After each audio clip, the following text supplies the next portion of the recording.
So these Black historical fiction and Black fictional stories I'm going to share today will take you somewhere you didn't know you wanted to go. My name is Raquel. This is where we come to celebrate and explore Black books. If that speaks to you, like, comment, share, and subscribe. Let's get into it. So, book number one is The American Queen by Vanessa Miller. This is about a Black woman's power and authority at a time where this is very much not expected. She and her husband is leading a community of people from slavery into freedom. Kind of gives you a little bit of Moses vibes, crossing the Red Sea. I enjoyed this book so much. It is sort of it's based on a real person, a real American queen, and I loved it. Her name was Luella Montgomery. If you want to look that up, you'll get some bits and pieces of her real story, but this is the fictional tale. Number two, we have Red Clay by Charles B. Francher. Now, this book is rooted in land, legacy, and family. It shows, I want to say, 3 or 4 generations from slavery until the future. The land, the legacy, and the family, as I said. Um, and it has a certain quality, especially in the beginning. It starts out, this stranger's come into your home while you're grieving, and she comes in because she wants information. um I guess the good part is that they get information as well. They're kind of like swapping stories, and that's where you get these 4 generations through the past and brought here to the future. I enjoyed this story so much.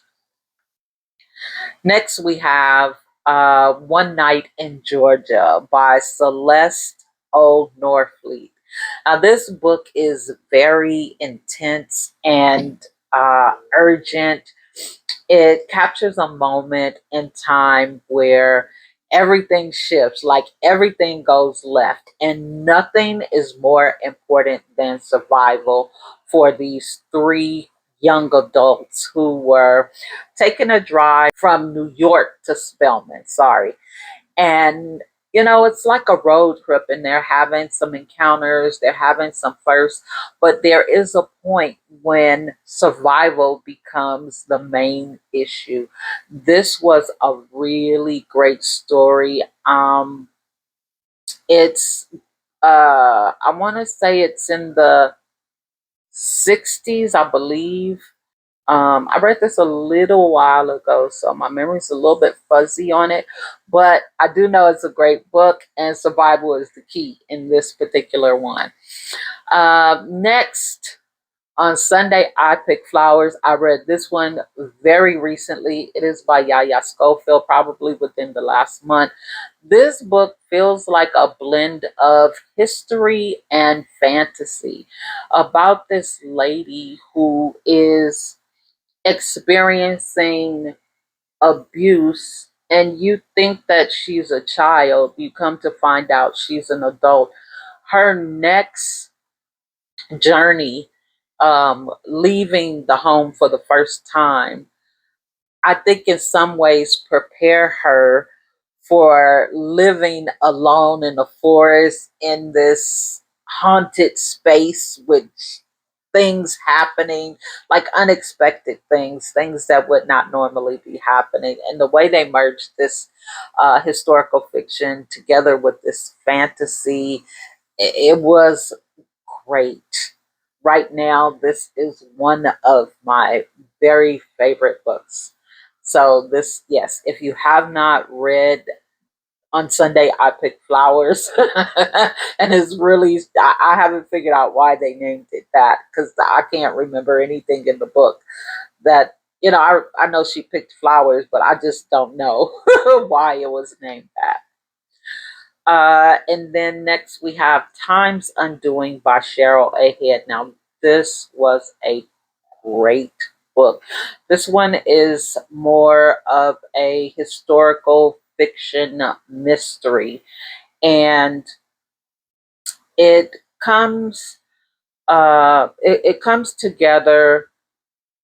The past comes to the present, and they are in search of answers, right? How they uncover the truth and bring peace to this young lady who has an ailing grandmother.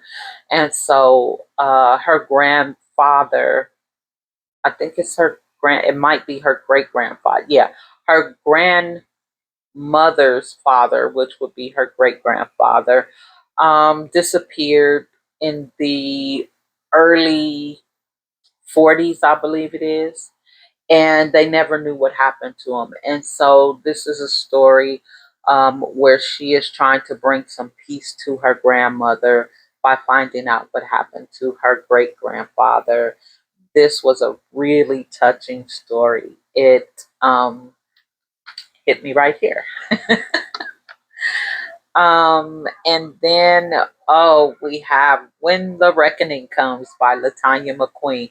Now, this was my very first horror of any kind, and it just happens to be historical fiction horror. Um, this book is heavy and challenging, and it explores memory and past deeds. Um, and how it really makes you think about how the past doesn't always stay buried and retribution doesn't have an expiration date on it. This was a great story about the past coming to the present to get that retribution that it felt it was owed, and it was an amazing first book. I don't know that some of these other books, I would have been attracted to some of these other books if I had not read that book first or one of these other books first, because I think if I would have ran across a book that did not pique my interest, being horror and me being just not really into it, I don't think that I would be looking forward to other books that are in that genre. And believe me, I am looking for other books in that genre. Then we have The Ballad of Jacote Delahaye. And this is an amazing story about a legend of a black pirate woman. I that that in itself is what attracted me to it. It is more myth than fact, but the story itself, there is a Jacote Delahaye, and they just don't know her real story. So this is a reimagined one. I think there is another one that just came out by Vanessa Riley, something about the sea or something. I think they are about Jacote Delahaye. I haven't read that one, but I have read this one, and it is really good. This woman,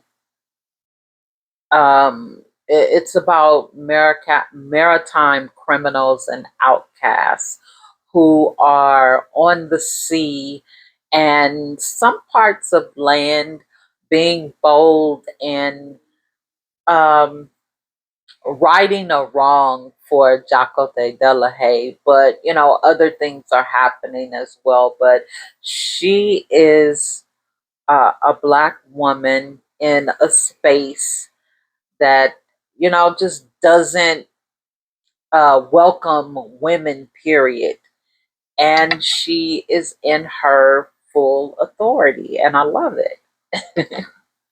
And then we have Hours by Philip B. Morris. Philip B. Morris. I think that's the man that make the cigarettes.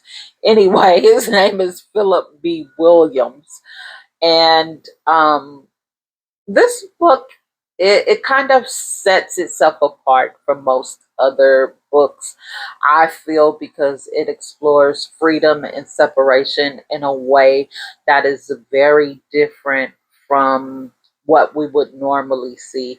So this one is about um, people who wind up in a whole nother world, and they are living their best life for a period of time anyway.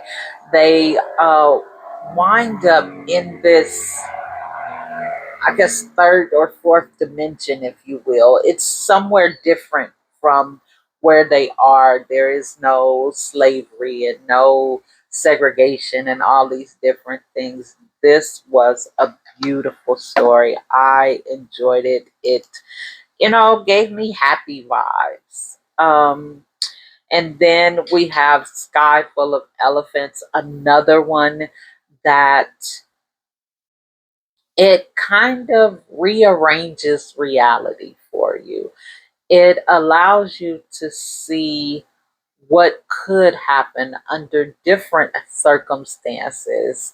And it leans slightly futuristic, in my opinion, but still feels like you can put your own pieces in there where um, it could come together in the way in which you see it. Like, this is a book that you could kind of make your own world in a way. And I really enjoy that. You can literally make your own world in this book. I love this book.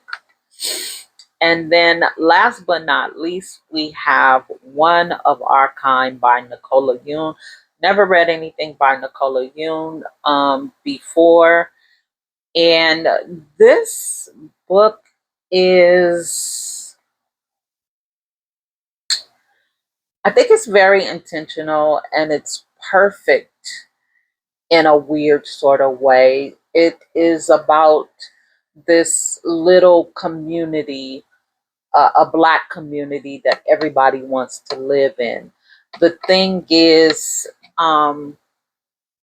when you go there, everything is perfect. And there's this one lady who, I guess she doesn't believe in perfect. I guess that's all I can say. She just knows that there is something off because everything is too perfect. It's a very interesting book. It takes quite a while for you to actually figure out what's happening.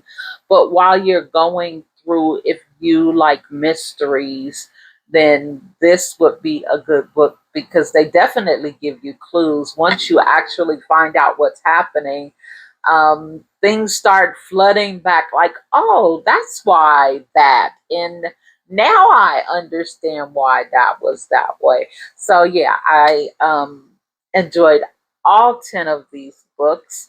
Let me know if you've read any of these books. And what I really like is if you know of any historical horror or historical fantasy that you would recommend to me, I would be looking forward to it. And until next time,